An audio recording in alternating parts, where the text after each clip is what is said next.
শেষ হওয়ার আগেই ব্রিজ ড্যামেজ।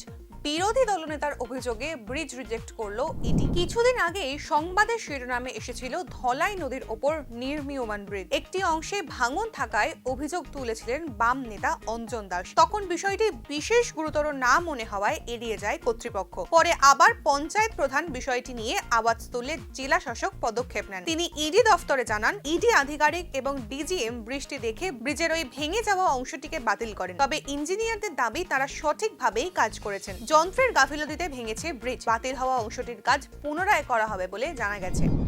ধলাই নদীর উপর যে ব্রিজটা, কিছুদিন আগে আমরা দেখতে পেলাম যে অপোজিশন পার্টির লোক এসে সেটাকে বললো যে ব্রিজটা একটু ড্যামেজ।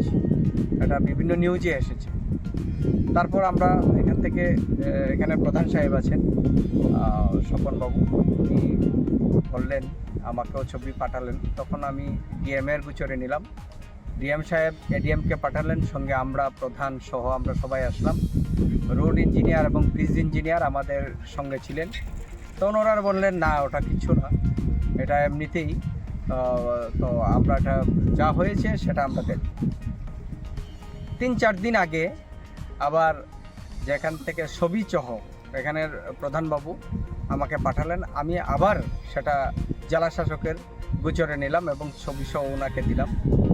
উনি সঙ্গে সঙ্গে ইডিকে জানালেন। ইডি এসে এই ব্রিজটা ড্যামেজ বলে, এই পাটটা ড্যামেজ বলে ঘোষণা করে গেছেন। আজকে আমরা সরজমিনে তদন্ত করলাম, করে দেখি যে সেটা ড্যামেজ হয়ে গেছে।